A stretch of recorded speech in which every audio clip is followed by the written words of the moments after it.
Covering the Universal Orlando Resort for over 5 years, you are listening to the Unofficial Universal Orlando Podcast.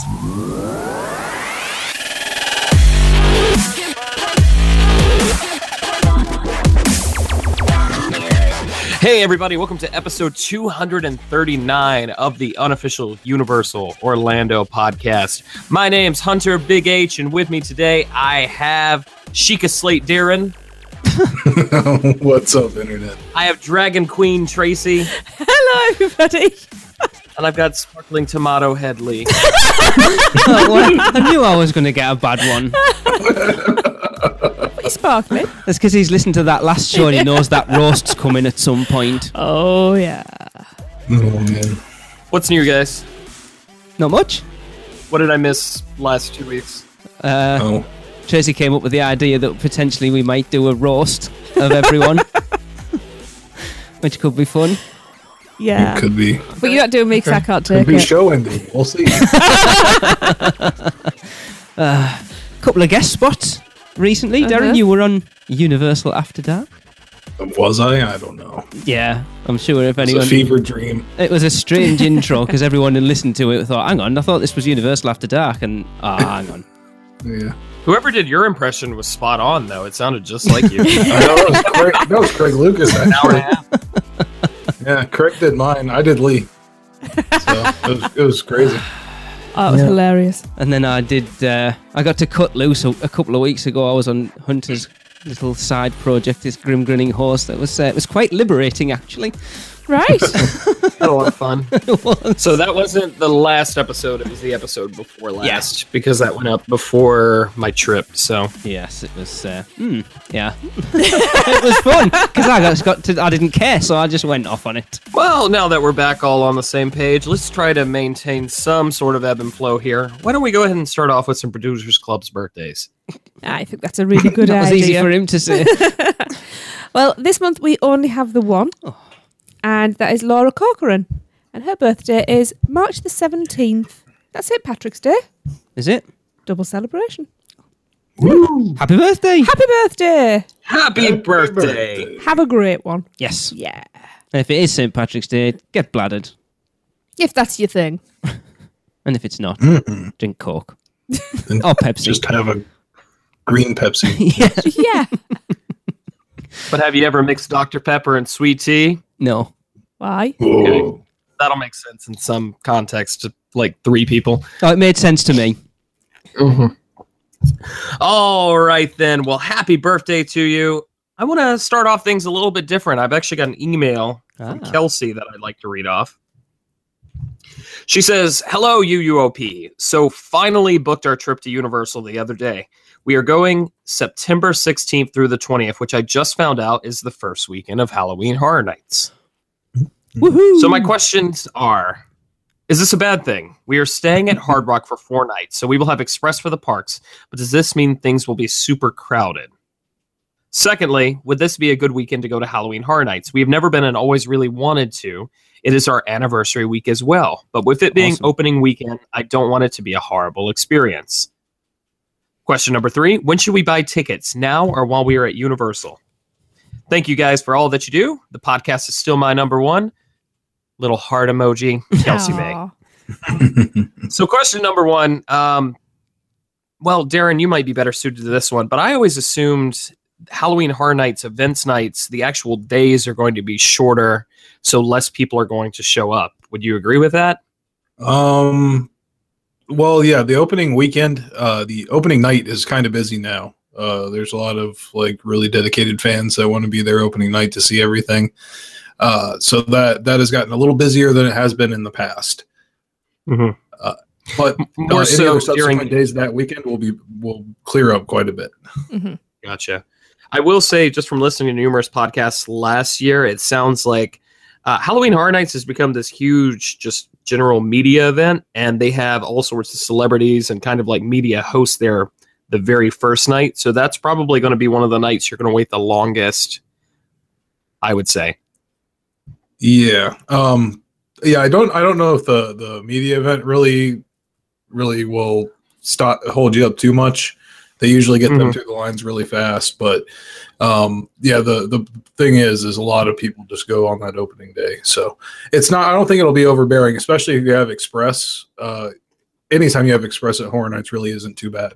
But then, Darren, it's manageable. Going off the back of that, from obviously listening to you guys and listening to other podcasts and stuff over the last few years, what I tend to hear from that opening weekend is the operations guys don't generally have everything down pat. I think when we came over in 2015, that first couple of weeks, apparently the express pass lines were an absolute nightmare because they were still figuring it all out. So that could play into it a little bit. Yeah, but still not unbearable, especially if you're going 2 nights.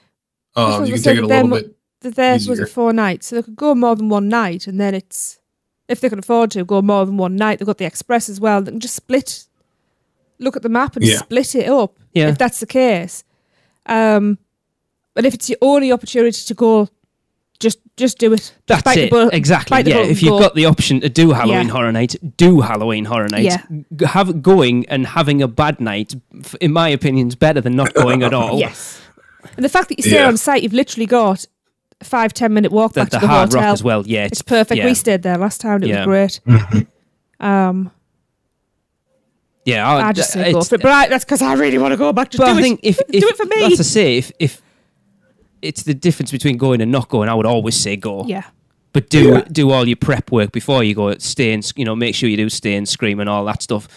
It's difficult because you can't do as much planning. I know you guys on the Dead Man's Digest will always sort of talk about which is the best way to start and which houses to hit first and which ones to leave till later. But that opening weekend, you obviously haven't got that foresight because people haven't started doing it yet. Mm-hmm.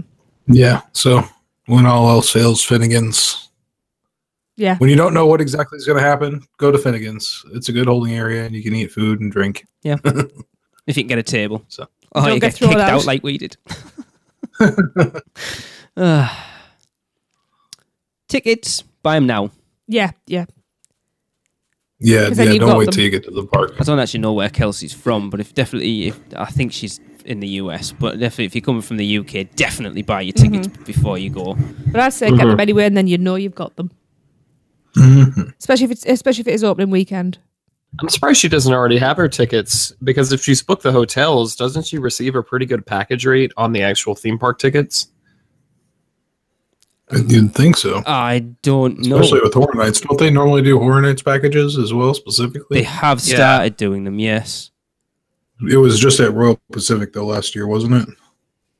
I don't know. I actually left when they announced the Horror Nights dates. I left out the package details because I just thought everyone will be able to go and find it. So I don't actually know what the packages are this year. So that's a good one. But definitely get your tickets in advance. I think we're all in agreement on that one. I think, Darren, I think you mentioned it. We talked... I can't remember if it was last week or the week before. Oh, it was when we talked about the ticket price rises, and you said that you were surprised how many people are still stood at the will calls waiting to go in first thing on a morning. Yeah. So by getting your tickets in advance, you're straight into the parks rather than... It might only be 6 people deep, but it's still 6 people deep that you've got to wait to get your ticket and then get into the park, whereas you can just walk straight in. I would always...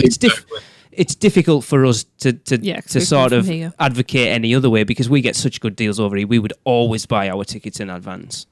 Yeah, it just seems so bizarre to me to wait until you're actually at the park to buy tickets. Yeah. Unless you have one of those days where you just drive past and you go, do you know what, let's go here today. Yeah, which I'm sure that's very few and far between with people. The fact that they've made it an option that you can buy your tickets on the app now as well. Yeah, that's always good. Yep. All right, then. Well, why don't we go ahead and get into what I'm assuming is going to be the bulk of today's show, talking about Fallon and all that. So let's go on over to Little Things with Seth, where he can kind of bring all that in. Hi, everyone. This is Seth Kaburski from the Unofficial Guides and Orlando Weekly with the first look at all the little things that are new around Universal Orlando for March 2017. Obviously, the big news this time is that soft opens, or technical rehearsals, for the Race Through New York starring Jimmy Fallon ride have started at Universal Studios Florida. and the virtual queue system there is now testing. However, there's also some news on the other new attraction under construction in Universal Studios Florida. The Fast and the Furious building has some interesting theming going on the warehouse windows. It looks like they're testing out some broken window looks. And a new fence has just been erected near the old Beetlejuice Stadium next to the Walgreens First Aid. Another little note in that area is that the Doc's Candy Store in the New York area next to the Blues Brothers stage is still behind construction walls. Sorry, but I still have no idea what's going on in there or what's taking them so long for that refurbishment. A little bit of sad news is that wand prices in the Wizarding World of Harry Potter have just gone up. The non-interactive wands are now $44 plus tax, and the interactive ones are up to $50. A tiny thing that you might notice all over the Universal Orlando Resort is that team members are now wearing new name tags. The name tags have a slightly different shape. They're a little squared off on the side. And the change is to standardize the name tags between Universal Studios in Orlando and the Hollywood attraction. Over in the Lowe's Resort hotels, the Sapphire Falls Hotel has started a new event called Caribbean Carnival, held every Wednesday night. It looks a lot like the luau that is held over at the Royal Pacific. You get food, alcohol, and entertainment. I haven't had a chance to check it out, but we'll let you know as soon as I do. Over at Cabana Bay Beach Resort, Universal has been testing delivery robots, small automated machines that can deliver items like toothpaste or shampoo to guest rooms without human interaction. This is just a test for now, but you may see more and more robots wandering the hallways at the Universal Resorts in the future. And our final little thing for this week is that new buses have been spotted in the Universal area that will be used for Volcano Bay. Guests who are going to visit Volcano Bay, which opens at the end of May, are going to park in the regular Universal parking garage and take a bus over to the new water theme park. And those buses, with custom designs, have been spotted roaming around town. That's all for this time. This is Seth Kabursky, and I'll see you next time with more little things from around the Universal Orlando Resort. They're trying to drain as much money out of that Wizarding World as they possibly can at the moment, aren't they? Sounds that way. So they've whacked up the wand prices, they've whacked up the butterbeer prices. What's next? It kind of concerns me because, like, well, concern maybe isn't the proper word, but someone like me who's looked at the wands and they're like, hey, you know, these are nice little mementos, kind of get them for special occasions and things like that. I know it's only I guess you could consider it a minimal price increase. I'd be interested to see the actual percentage, but you know, you're less likely to splurge on those little things, especially when they are getting higher and higher into those premium item territory. Mm-hmm. That's expensive. Like, you think if you go out, did both our kids get them the first time we went out? Yeah. You know, you're looking at nearly $100 just for the non-interactive. And I think if you're going out now for the first time and you are going to buy a wand and you've got two kids, you're going to buy both. It's $100 for two wands. I still haven't got one.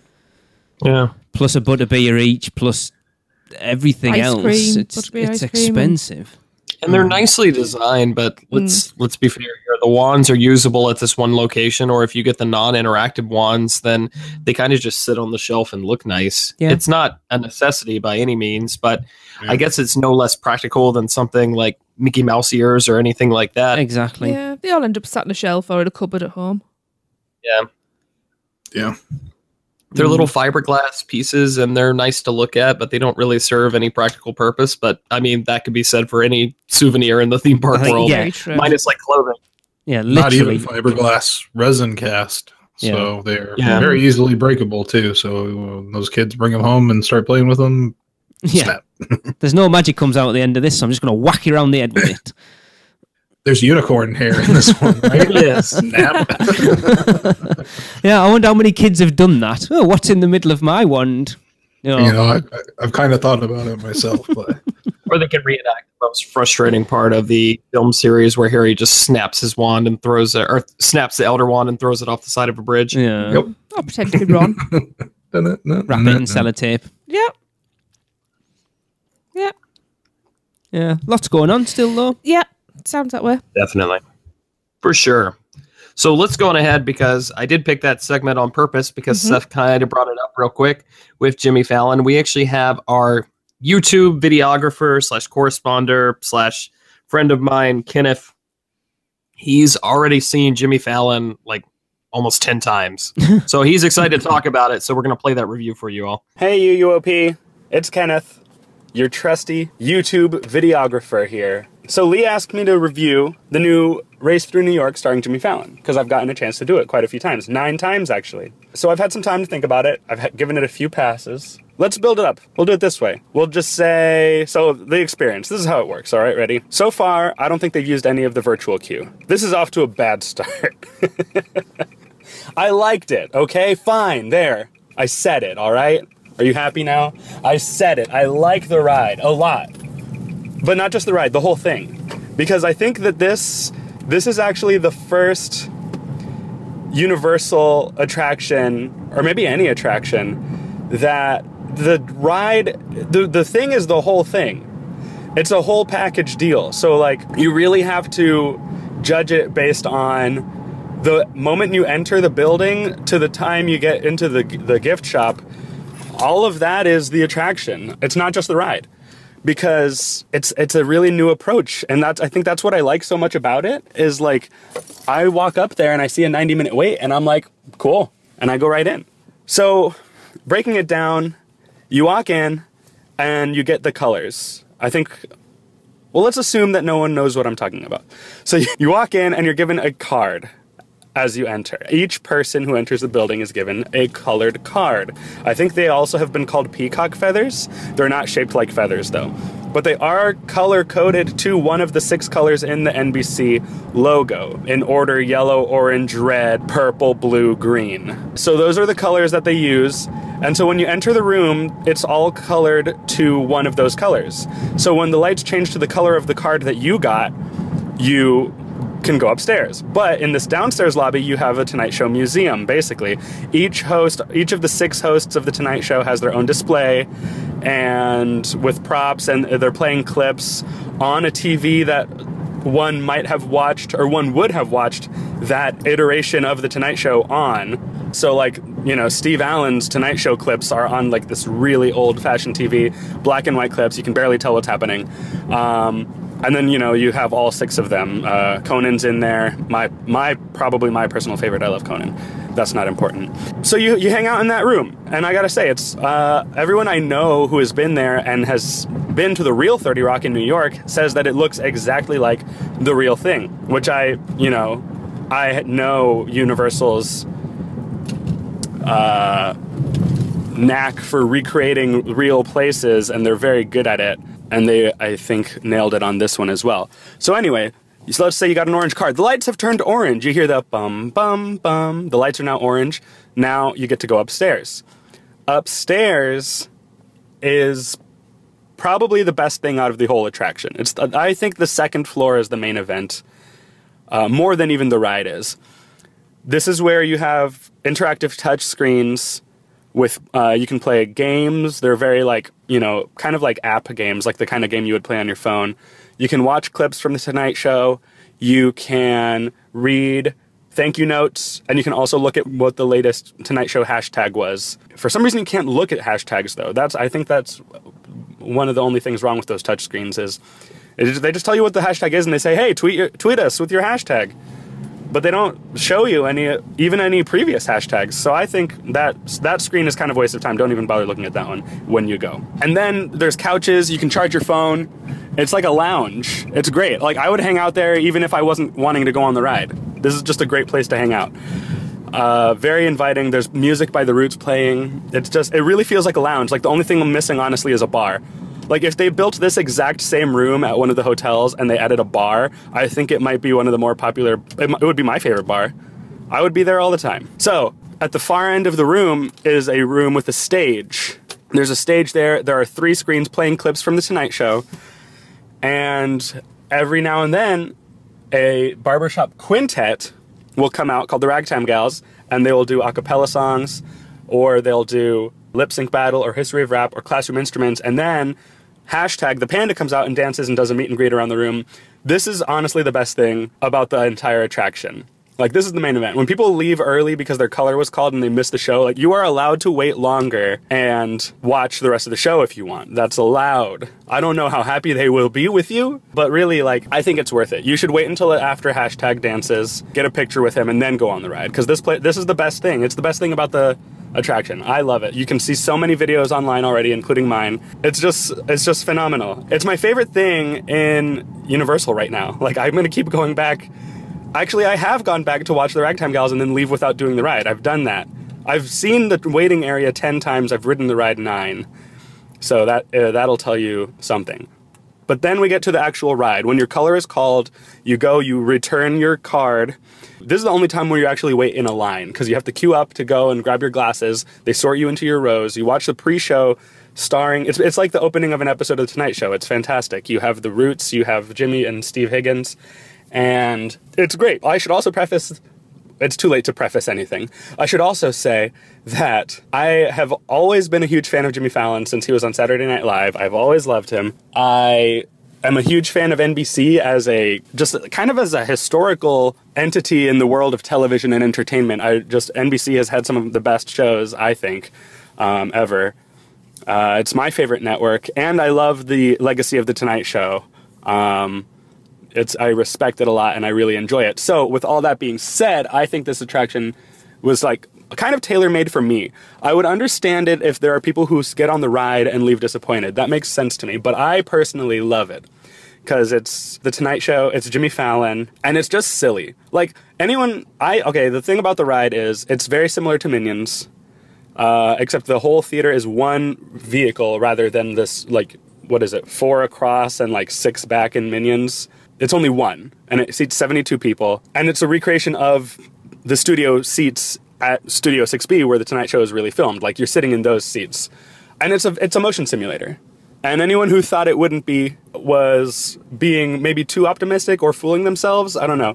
To me, it exceeded my expectations because the idea of a ride based on The Tonight Show or a ride based on Jimmy Fallon is kind of absurd. And the fact that the ride is actually fun and silly and it's not anything thrilling. No one's gonna leave feeling exhilarated or anything. But it always gets laughs every time I go on it. Everyone I've heard getting off the ride has always been a pretty positive reaction. A full house of regular park guests all just leaving and saying that was pretty good. I liked that. I hear that every time I leave. I think it's great, honestly. And it's no secret. Anyone who knows me knows I was never a fan of Twister. On the last day of Twister, I went wearing a Tonight Show starring Jimmy Fallon shirt. I've been celebrating the demise of Twister and anticipating its demolition for years. And so I'm not necessarily glad that Twister is gone, but I am glad that there is something new. I think that the Jimmy Fallon second floor lobby pre-show entertainment is better by itself than anything that was in Twister. And I think it's great. But those are just my thoughts, mine alone. I do not represent anyone except for me, myself. Anyway, this is Kenneth, your trusty YouTube videographer, saying, have a good day. Bye-bye. When are you two planning on going down to check it up, or up, whatever it is, across? Check it up. Check it out. Now, I waited too long, and now spring break is happening, so... All right. Hunter, any plans soon? It might be one of those things I just drop by, check that out, and hang around the park for 2 hours or whatever, because Darren's saying spring break... spring break. Yeah, 420 Blaze. The most appealing part of visiting Universal Studios right now is just to see the new stuff like Jimmy Fallon, just because I know it's going to be so busy. Mm-hmm. So it might be one of those things, book a virtual ticket, show up, ride that, and then just next time we go to Orlando. So we'll see, we'll get a chance. It's not really something that I'm dying to make it out to. It's not like Kong or when Escape from Gringotts opened or anything like that, where it's I need to dedicate a whole day to go check it out. But when I get a chance, we'll go check it out. Yeah, we're looking to go over for an afternoon on a Sunday here soon. So cool. Yeah, cool. I really, because I think, like Kenneth said, he's a massive fan of Jimmy Fallon and NBC, so he's a little biased to it. But it's quite interesting. I got into, I don't know what's going on with me at the moment, but I got into a bit of a bit of a heated debate with someone in the annual pass holders group last week that basically just went, the Jimmy Fallon ride sucks. And I was like, but everybody, you're looking at it the wrong way. Exactly like Kenneth said, everybody's judging it on the ride itself, where it's not. You've got to look at it as the entire experience. I mean, I'll be honest, if you go to our YouTube channel, Kenneth's video of all the queue on there, and I agree with him. I'm a massive fan of a barbershop quartet, and I think the Ragtime Gals are fantastic. I've watched that a few times. In fact, to the point where I've got that Beyonce song stuck in my head all the time. It's killing me at the moment. That's all the wiggling is you doing around the house, isn't it?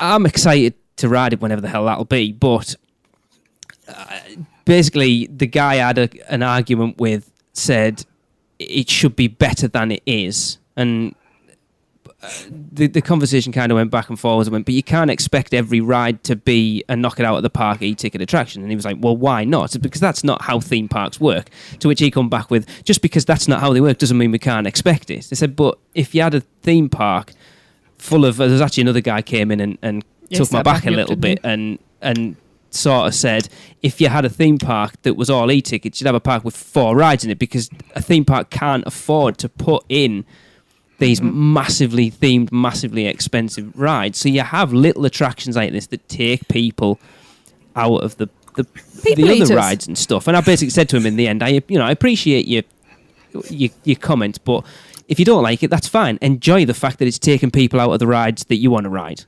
Yeah. I just wonder what's going to happen when, like Twister, the crowds are not big in there. So, like, on the slower times of the year, when there's not that many people in the attraction, I'm sure those live actors and live entertainment aren't going to be in there for like a group of 3 people. Yeah, that's a good moving point. through the queue, or if they're just going to push you straight on. I'm guessing that's why they have the multiple rooms, so that they can just push you right on the ride. And in that case, then that whole point of the attraction being everything, I guess that we'll have to wait and see.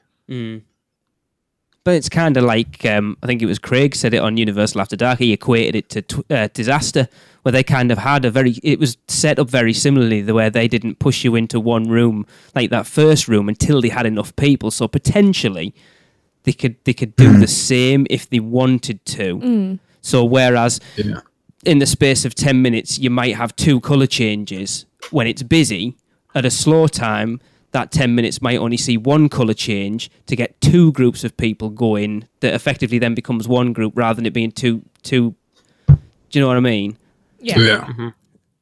Yeah, and it's something Universal has done a few times before. Like Alfred Hitchcock was like that. They had the multiple rooms, to push the crowds through. So you had that many groups going through it at a time. Yeah. You could effectively triple the number of people that are in there. And like you said, Disaster, Earthquake, all those kind of attractions as well. They use that idea. Even the Ghostbusters attraction that used to be in the same building, and Twister, it pushed you through multiple rooms before you got to the actual attraction itself. But yeah, overall, I would say that most of the reviews I've seen said the queue, quote unquote, is amazing. Yeah. That's the really good part of it. And then, the actual attraction portion, the ride portion of it, is kind of weak. It's an interesting discussion to have, because I think that's kind of the trap that Universal has fallen into consistently ever since Hogsmeade is open, where the queue is the standout part of the attraction versus the actual attraction itself. Look at Escape from Gringotts and look at I personally really like Reign of Kong, but a lot of people consider that to be a disappointment, with the queue being the standout there. Well, maybe they should just do a queue. Yeah, everything's just a walkthrough. Yeah. Well, there's one at Disney and everyone there's one at Disney and everyone complains about. It's called the Swiss Family Treehouse. I like that. But it's no different from the houses at Halloween Horror Nights. Yeah, but they haven't got a queue. That's what it's just a walkthrough. Yeah. I'd still go through if it was something that I really if they set up like movie sets like that, that would be so cool. Yeah. I wouldn't see a problem with that. Not having a ride pay out at the end. Yeah. No, it just kind of ties into my previous point. I think a lot of people are kind of not necessarily disappointed with Universal, but it's been, let's see, Hogsmeade opened in 2011. Is that correct? 2010. Yeah. So it's been going on 7 years. 7 years since Universal has really developed a home run of an attraction, like an absolute grand slam. I mean, Forbidden Journey, when that came out, that kind of changed everything, as far as some people put that on the same level as stuff like your Haunted Mansions and your Pirates of the Caribbeans and things like that. And, you know, while I might like some of the rides, I'm not a huge fan of Gringotts, but like I said, I do like Reign of Kong. They have a really, really high pedestal to reach with Forbidden Journey. And I think consistently they haven't hit that, you know, for almost a decade now. So I'm really hoping Fast and Furious turns that around. It's not just another one of kind of these motion rides, but we'll have to see. We were having this discussion on Twitter recently. A lot of people are not necessarily frustrated with Universal, but I think people are thinking that maybe they're not doing exactly everything they could or should be doing as far as these attractions are concerned. It's difficult, isn't it, though? Because they probably, you know, they've got to look at the budget they've got. What do? Do you put in one, maybe two real e-ticket attractions, or do you do what they're doing and put half a dozen sort of C/D tickets in? Yeah, but that's the difference between like a world-class resort destination like Universal versus something like a Six Flags. Yeah, but even the crappiest ride that they put in generally is better than a Six Flags. Sure.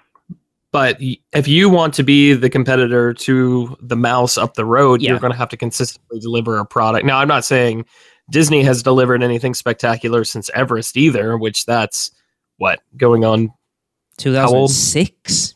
Yeah, so that's going on 11 years old. I'm not saying they've done anything major in the United States either, but if you're trying to compete with your competitors, you've at least got to be as consistent as they had in the past.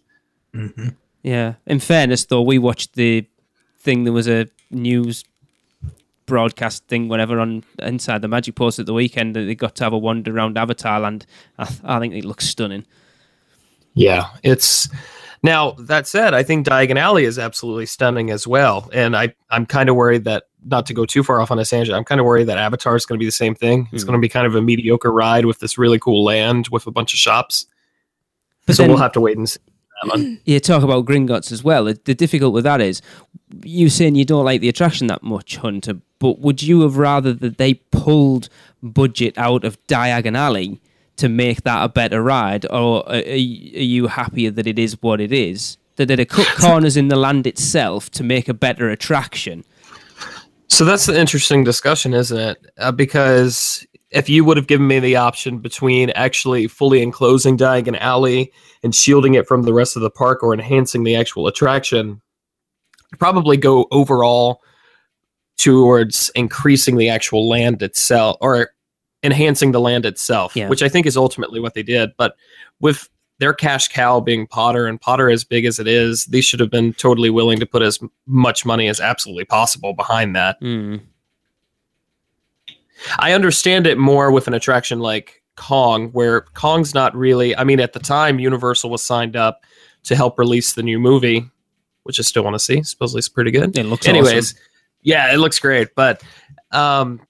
you know, there was no direct tie to Kong, or there was nothing current coming out minus this film, which they eventually dropped off for. I understand putting less of a budget behind there, but when you have such a surefire hit like Harry Potter, why wouldn't you make your attraction Forbidden Journey +2? Agreed, but this is the thing, you know, it's all speculation on our part. You don't know what goes on behind closed doors, what restraints or whatever the company have put on them, what they've got planned in the future, that they might be holding certain budgets back that they could have put into that to put into future stuff. You just don't know, do you? I'll be honest, I think they've potentially had one eye on what's going on now. I think that we had a discussion on the Producers Club page yesterday, I think, with Trump getting in, and I'm not going to get political at all with this, but with Trump getting in and with us putting the vote in to leave Europe, the exchange rate between the US and the UK isn't particularly strong, and then people's opinions of Trump, I think tourism to Orlando in the next year at least is going to suffer substantially. I completely agree.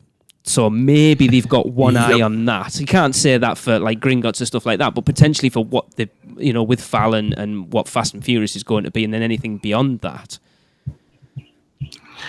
And even, I mean, I wonder how much of their theme park budget. We've known about Volcano Bay for quite some time. I mean, we've been talking about Volcano Bay since the podcast started. Pretty much. At least as far as concepts and everything is concerned. I wonder how much of that is, hey, we need to save up resources so we can put this towards Volcano Bay. And I really hope Volcano Bay is, you know, a supermassive grand slam of an attraction. But I'm not sure how much of that you can accomplish with a water park.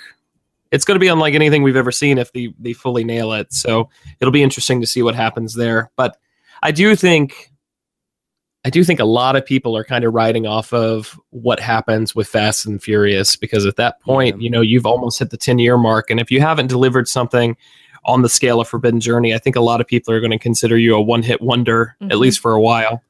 Mm-hmm.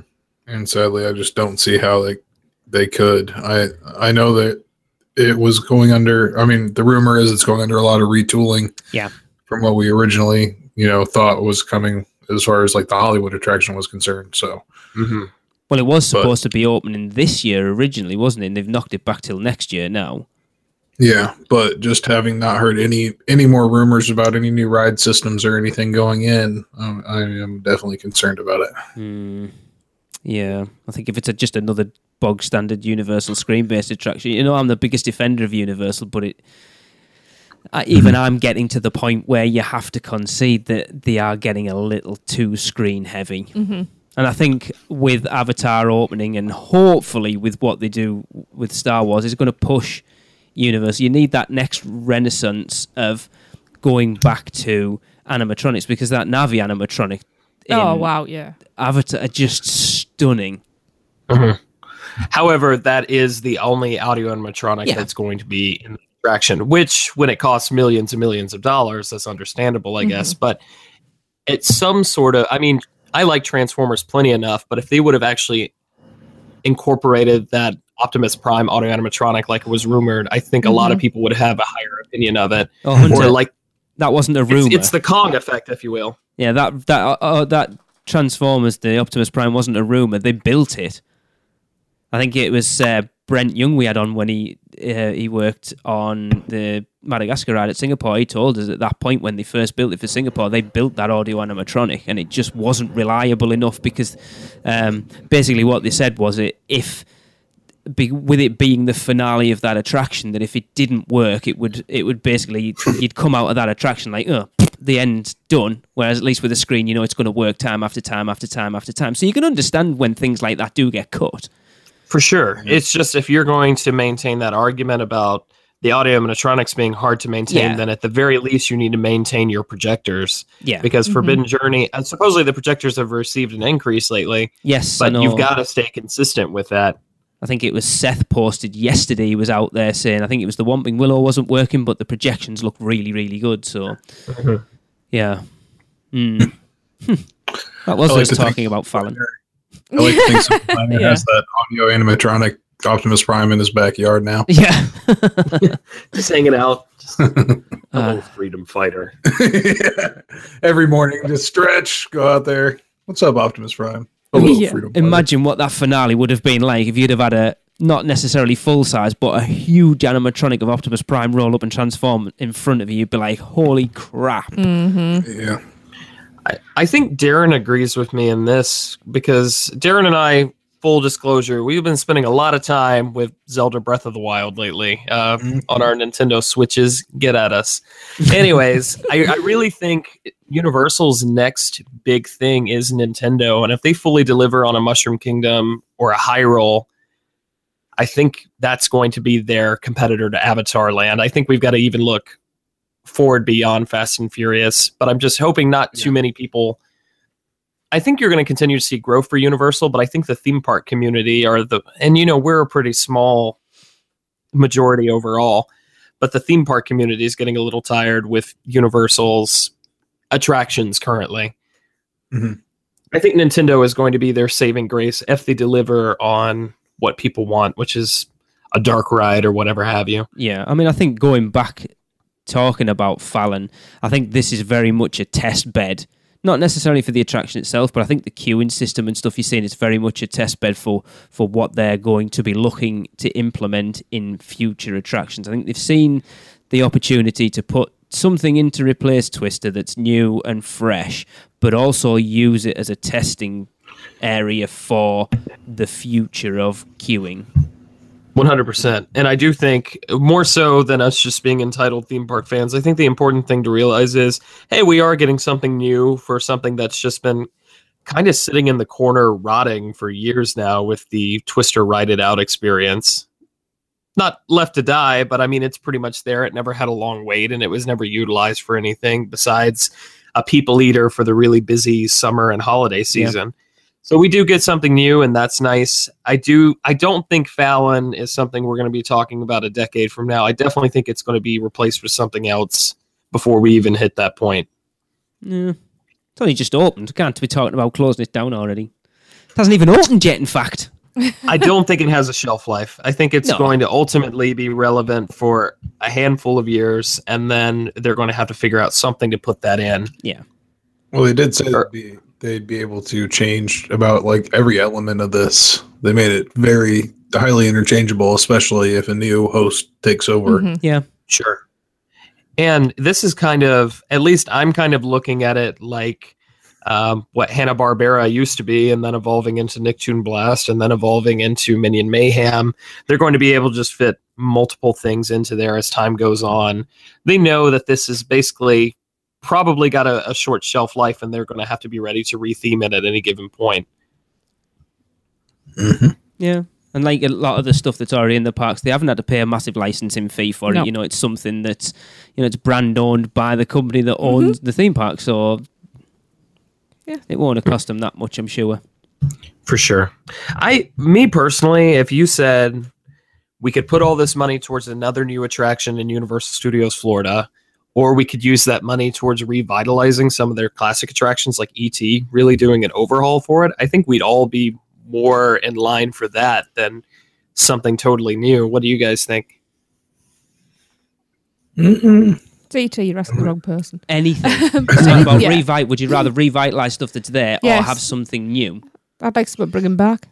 No, then that's not an option. I'd like to see them revitalize The Simpsons Back to the Future. That's another one. Upgrade they did, but they're going to have to consistently stay on top of like the new technology that's coming in and keep current with the times instead of just letting it sit for 5, 6, 7 years at a time. I think no matter what they do, though, if they upgraded something that was existing and give it a really great upgrade, it'd still upset the fanboys because they want the original. True. The thing is, Disney are doing it. Disney have done it how many times now with the Haunted Mansion and Pirates? Yeah, but they're just small tweaks at a time. But then you look at Universal. Let's be honest, there ain't that many old attractions in there that you could really revitalise. True. You can maybe go in and change a couple of the animatronics up in the Mummy. Cat in the Hat desperately needs something doing to it.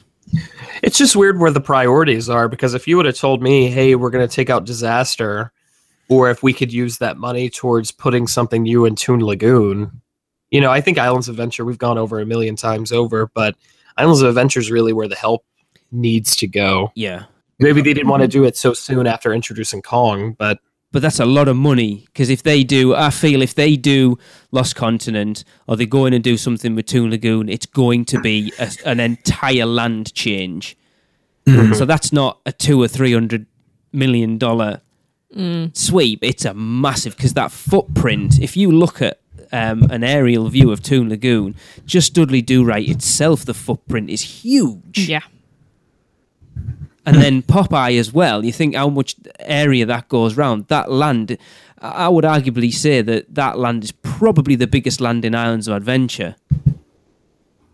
So that's going to, if you think they've got to re-theme and put new attractions in that whole area, that's a massive undertaking. Yes, it desperately needs it, but there's some money getting ploughed into that. But even the costs you brought up, I'm looking at the reports right now. For Forbidden Journey and Hogsmeade as a whole, they only spent $200 million. $250 to completely redo. There's a bunch of different reports. The one I'm looking at is 200, so it might kind of be up in the air. But Universal really knows how to use a budget. Yeah.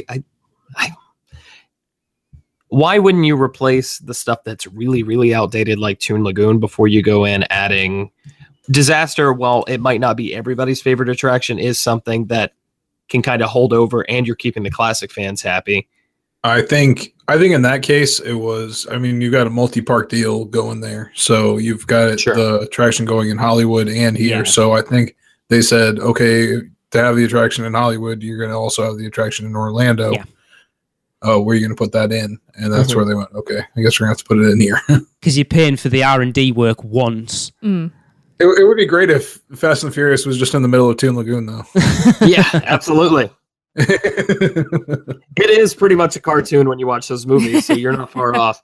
Rather than changing all the stuff up, they're trying to drag new people in, aren't they? So rather than refreshing Toon Lagoon, it's still not going to be massively relevant, whereas they can do ads with King Kong, Fast and Furious, Jimmy Fallon. It's all stuff that's in the sort of public view now that's going to draw people in. Yeah.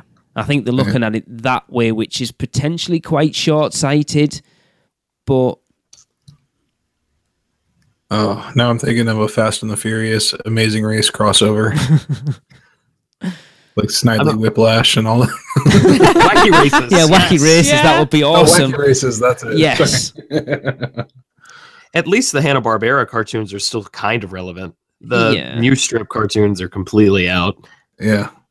I think you're going to see those bigger changes in when they start implementing the Illumination stuff, when they start implementing the DreamWorks stuff, when that really comes online, and then Nintendo.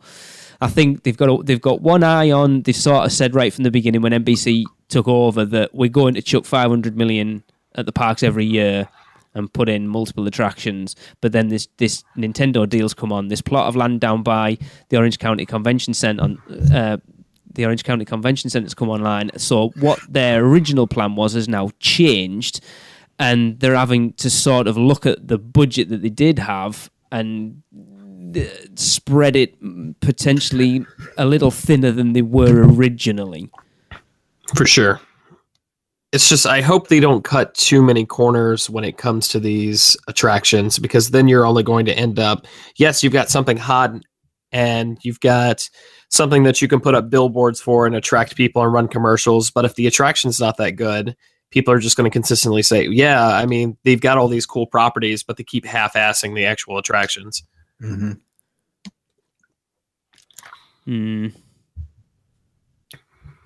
I still want to come out. Oh, yeah. For sure. It's killing me at the moment, I'll be honest. I've already been pricing up this weekend. It's like, oh, Jesus. Yeah, we're priced at Wedge. No. I do think next on their list is going to be the Islands of Adventure overhaul, Islands of Adventure 2.0. It'll be interesting to see, if this podcast is still around in 10 years, it'll be interesting to see where Islands of Adventure is at that point. Yeah. Mm-hmm. Yeah, I mean, I keep plugging an article I wrote when we came back in 2015 about how that park was, it's very, very stagnant. Even Hogsmeade, taking Hogsmeade and Skull Island into consideration, it's still very much a park of the early 2000s. It hasn't changed an awful lot. Yet you look at the studios, and it's compared to like the first time we went in 2004, it's a very different park. Mm-hmm. Oh yeah. Yeah, very true. It's interesting that Islands of Adventure has become their classic part, and Universal Studios is their more modern park. I never thought you'd say that, but that's a good point, actually. Yeah, that was the one that when they built it was the state-of-the-art theme park that I still say to this date that a lot of what theme parks have become now is purely down to what Universal did with Islands of Adventure. Sure. Mm-hmm. And then it's just become, it is what it is. I mean, I still love it, but not as much as I did. It was that park that made me fall in love with Universal. Mm-hmm. And now it's kind of like, I think I said it when we were over in 2015, we spent the least amount of time in Islands of Adventure that we ever have done. So let me ask you this real quick, because we keep going down. What lands do you see retaining in Islands of Adventure 10, 15 years from now? I see personally Hogsmeade, I see Jurassic Park, and I see Port of Entry. I think anything else is kind of up in the air. I think Zeus Landing will still be there. especially with Illumination coming on board, that we're already, you know, they're doing, what is the Grinch next year, and then they're doing something else. So, I do think that land, it might still be themed to Dr. Seuss, but you're going to see that transfer over into the animated Seuss verse instead of being the classic literary, which is a great inspiration. I'd like to see it a mashup of the both of them. But yeah, I can see that. I think Lost Continent, I can't believe it still is what it is. Tuna going to go Marvel. Marvel's an interesting one. Who knows? Yeah. When is Disney finally just going to throw enough money over to Comcast to say, hey, come on? Yeah. I think if we're going to see it, if we're ever going to see it, it's going to be within the next 5 years. But we'll see. Yeah, because this comic book bubble's got to bust at some point, right? Yeah, you would think so. But I mean, it's like, how much money have Disney got to chuck at Universal? There's no reason at this point for Universal to go, no, you can have it back. Because they're just, I've said before, at this point, the only place you can go and meet and see Marvel characters in Orlando is at Universal. So whether it's owned by Disney or not, people are still going, the kids are going to go, I want to go and see Captain America or whatever, and that's where you have to go. So Universal are still getting, it might only be a tiny percentage, but they're still getting that trickle of people who are Marvel fans going into the parks because of that. There's no reason. I've read some articles and I've read some people's pleas and things like I don't think there's ever going to be a thing where Disney is going to just license out the current Marvel Cinematic Universe to Universal. It's either they're going to buy it out or they're just going to let Universal have what they have and not touch anything else. Maybe. I will say it's weird coming back from California. Over at California Adventure, they have a Spider-Man meet and greet, just like out in the middle of the streets. And I'm like, this is odd. Because you got Mickey Mouse on one corner and then you got Spider-Man in the other. Because you're obviously so used to meeting Spider-Man in Islands of Adventure and going, what the hell? Absolutely. Odd, yes. But yeah, no, I think again, when we came back in 2015, because we didn't go anywhere but Universal, that screen-based, like, I can't think of the word I want to use, but just that of being... it got old. Yeah, very quickly. When all you're doing is jumping... Because like we did it virtually 8 days in a row. And when you're doing, you're jumping into the studios and you're riding The Simpsons and Gringotts and Hogwarts Express and Minions, and it does get old very quickly. And it might be me romanticizing it or just being overly nostalgic, but at least stuff like, okay, so Back to the Future, yes, that's a screen-based attraction, but you're actually sitting inside your own personal DeLorean, and that's fully fitted to look like the DeLorean would be with the flux capacitor and everything like that. With these theater attractions, you're just kind of sitting in the row and looking at a screen, and that's about it. And you know, well, Transformers, you've got the what's the Autobot's name? Evac, yes, thank you. You've got Evac, but it's just kind of like this scarred up scoop vehicle, so it's the same thing. Isn't the ride vehicle in Cat in the Hat the same as the one that's in Men in Black? I'm sure that's right.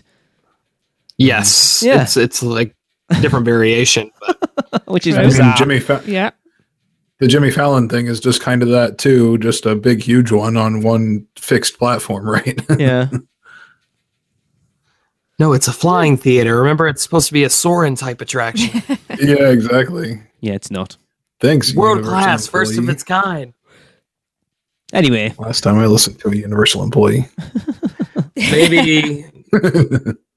maybe if they followed me, I'd actually listen to him. Oh, shut up.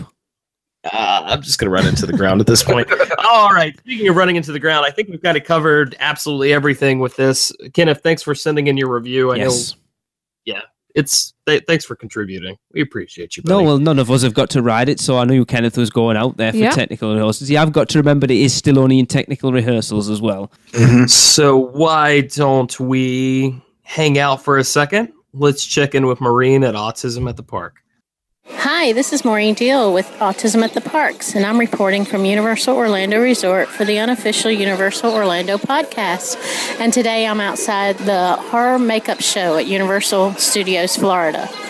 Now, this show is for all family members. However, those who may be sensitive to scary movies or a few scares in the show.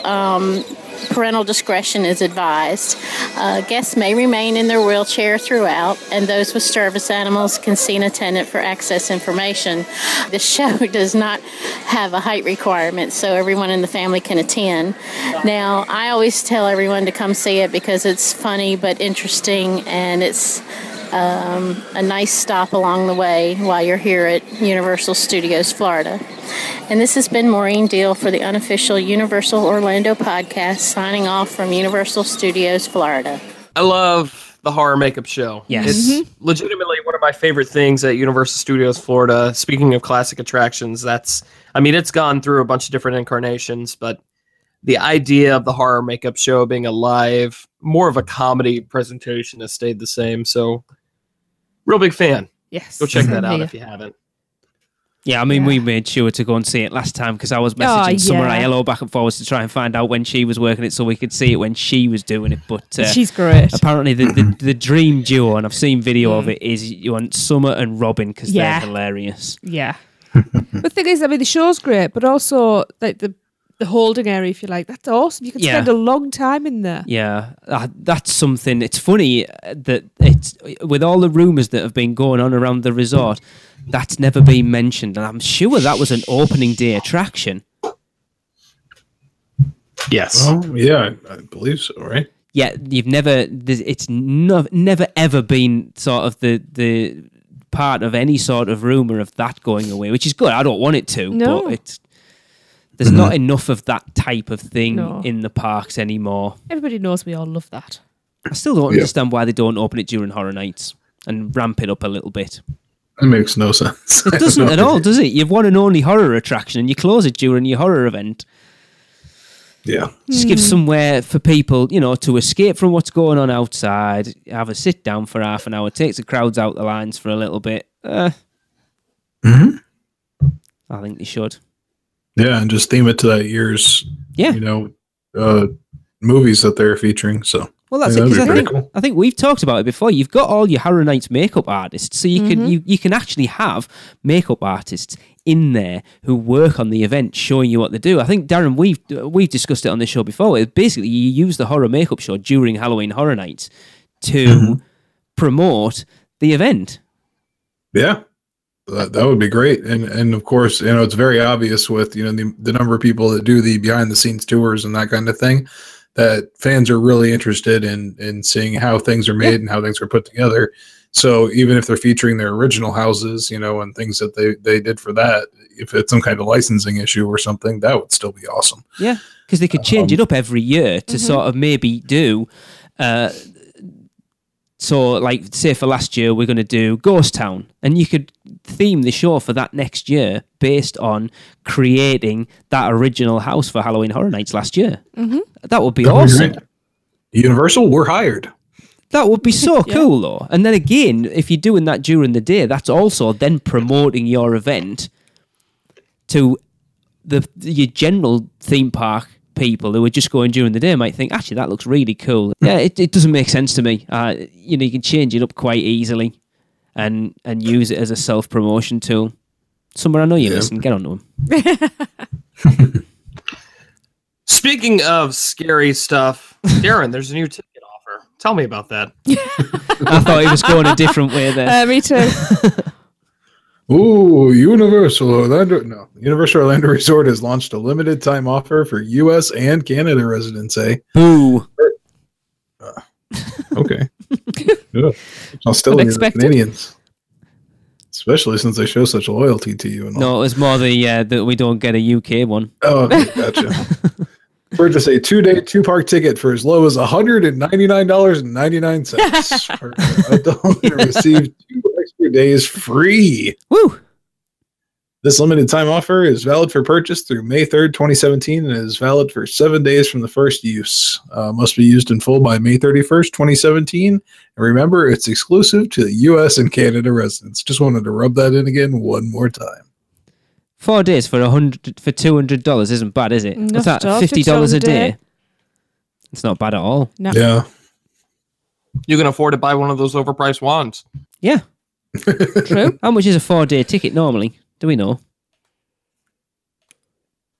No. $200? It's been told. No, that's how much it is during the deal. Shut up, you. Tables are turned. It's $180. It might be. Take that, US and Canada. We're actually charging you $10 more. Got to charge more because we've got no UK tourism. There we go. Packages and tickets. Let's have a look. Their new website's loading up very slowly. Not only that, you buy up to 3. They don't even do a 4-day ticket. Well, there you go. So much is a 3-day ticket? What's that? What? They don't do a 4-day ticket. Purchase a 2-day, 2-park ticket and receive 2 extra days. Oh, you're saying they don't do that? Yeah. Okay. That you're getting for that offer, you're getting 4-day ticket. But if you wanted to go in and buy a 4-day ticket, you can't even get it. A 3-park, I'm sure 3-day ticket. I've got a 4-day ticket option. No, I'm just looking on the website here, and it's not. It's only giving me 3 days. Where did you? On the Universal website, on the new one. A 3-day 3-park ticket's $314.99. A 2-park 3-day ticket is $274.99. So that's a good like deal. I've got a 4-day. Okay, well, I don't know where I am, but I'm on the same page. I've got a 2-park 4-day ticket for $284.99. So that's like $85 cheaper. That's not bad, is it? I suppose. Do you feel it for the day? And then the new 3-park 4-day ticket. I'll just mention really quick for Volcano Bay as well for $324.99. That's so like $284 to $324. That's like an annual pass. Mm-hmm. Yeah. Price, isn't it? Oh yeah, you can get up to a 5-day ticket. It just wasn't scrolled down far enough. Oh, well, there you go. There we go. Okay. That's a pretty decent offer then, really. Obviously, a quieter time of the year where they're trying to get people in, entice them in with good offers. Yeah, $85 off though, basically. So yeah, not bad at all. Cool. All right. Well, we're reaching the end of the show, but it is not a UUOP show without learning about the vegetarian options we can get at Universal. So, Tracy, what can I veg out on? Hey, I like that. Yes. Well, this week, of course, I'm remaining in City Walk. I'm assuming I'm remaining in City Walk for a little while yet. I don't know how many's left. But we're heading over to the Toothsome Chocolate Emporium and Savoury Feast Kitchen for the vegetable press. Well, that went flat, didn't it? It's like a... Aha! So, Toothsome's vegetable press is made up of roasted vegetables, portobello, I always say portobello mushrooms, arugula pesto. I need that sound bite on here. Arugula. Nobody crash. Gruyere and dill Havarti cheeses. I don't even know what that is. And they think this is a veg-friendly sandwich you won't want to miss. It looks weird. And it looks divine. It looks squidgy. And it does. It's got with... the bread looks like omelette, I think. No, it's... You know how paninis go really crispy on the outside? But if you've got something that's a bit gooey in the middle, the bread soaks it up, so the bread goes gooey as well. It just looks like you'd have that crisp and then a big soft squidge bite in the middle.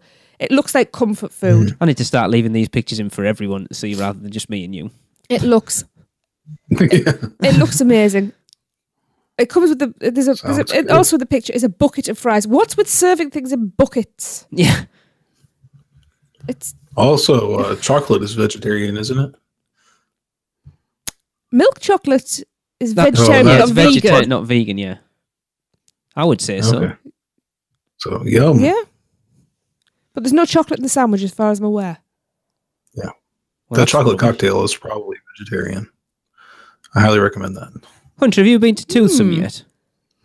I have not actually. I've actually been several times while Toothsome is open, but I have not stopped by. For the most part, and just kind of looking at reviews, including Darren's review and everything like that, it just seems like it's kind of expensive for what you're getting, and I wasn't really in a rush to get there. That sounds like every theme park restaurant. Well, said as prices have just didn't they go up and the portion size came down? Oh, that was the shakes. milkshakes, Yeah. They were expensive enough. Yeah. I say just go for the bread and maybe one other appetizer. Those are pretty cheap. And then just hang out for a little bit. Here's a quick question just before we wrap up then. We're going to ask... I'll ask Tracy, but it doesn't really answer much. But Darren, if you were to go to City Walk for a an anniversary meal and you were to pick your favourite go-to restaurant at City Walk, where would it be? Antojitos, probably. Okay. Right off the top of my head, yeah. You've been to Vivo, haven't you? Yeah. Vivo's nice. Have you been to everything on City Walk then at this point then, Darren? Yeah, I think so. Hunter, what about you? No. One I have not gone to. Emeralds. Hmm. Is that Ladies still and gentlemen, there? I'll be opening up a GoFundMe. All right. Yeah. Hunter, same question Just for you. one meal at Emeralds. As far as where I haven't been at City Walk? No, where would be your sort of the top of your list to go? Just to, not necessarily somewhere you haven't been. Just if you and Kim were to go out for a meal and you go, right, we want to go to our favourite place. Where would it be?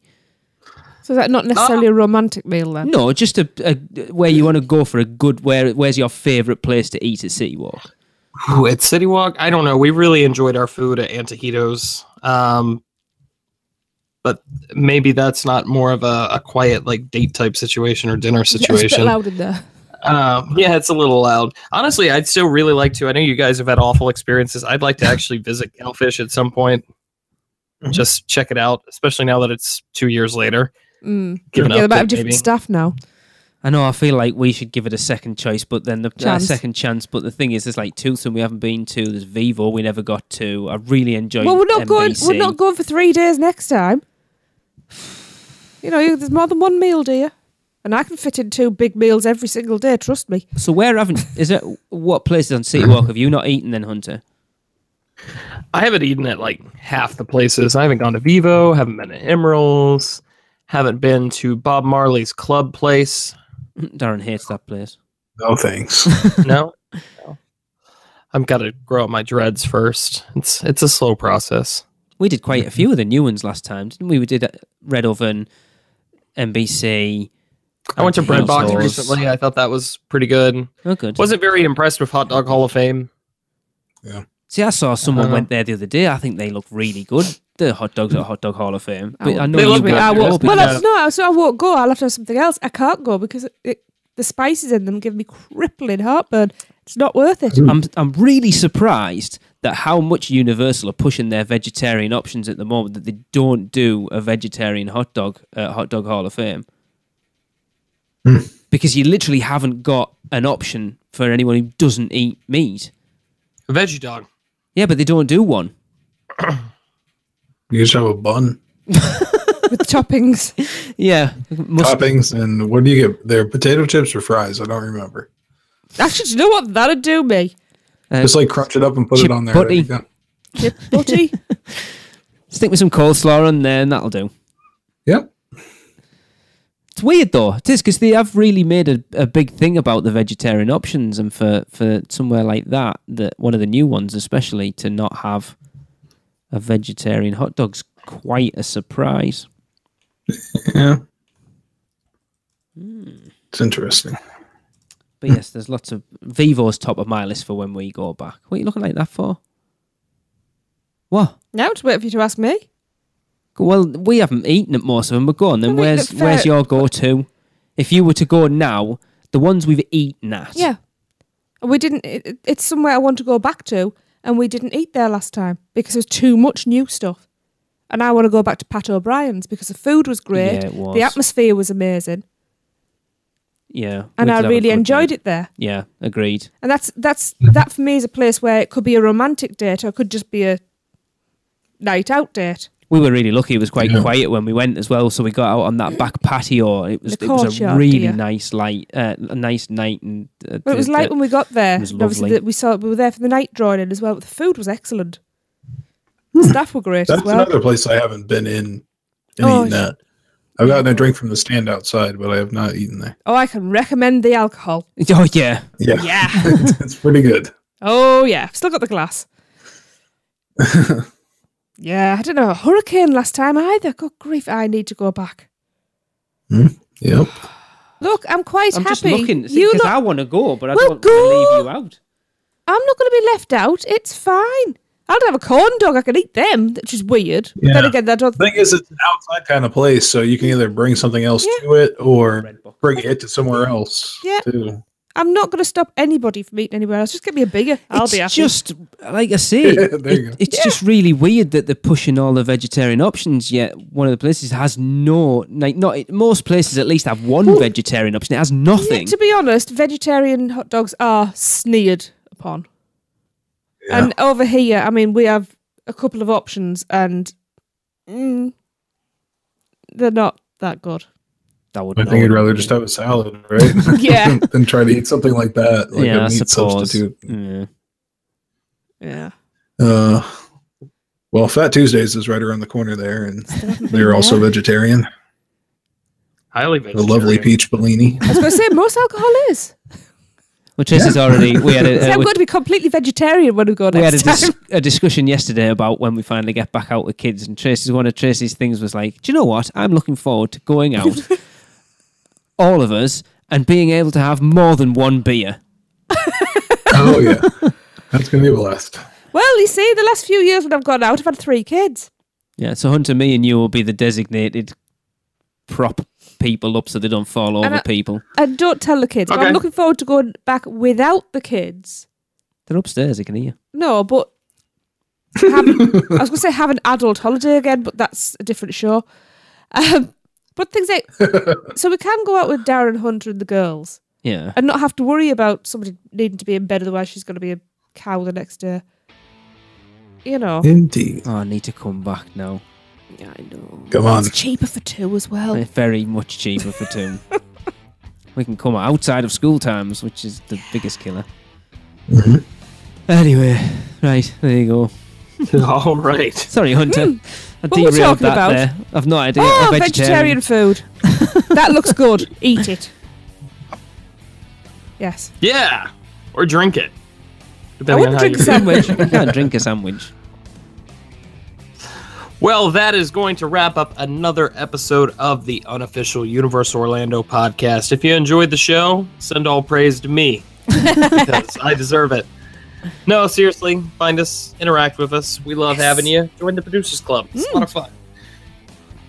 And I think that's about it. Yeah. Wow.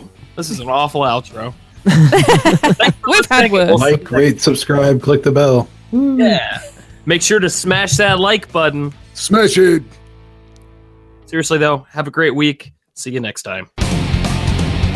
That's it for another Unofficial Universal Orlando podcast. Make sure you never miss a show by subscribing on iTunes, and while you're there, please leave us a rating and a review. Listen to us on Stitcher, Google Play, and all your podcast apps. Email us with any questions or comments to podcast@uuopodcast.com, or even better, record your message at speakpipe.com/uuopodcast. Follow us on Facebook, Twitter, Instagram, YouTube, and Pinterest, keyword UUO Podcast. Check out our blog for even more content at uuopodcast.com. Well, that's a wrap. See you next week.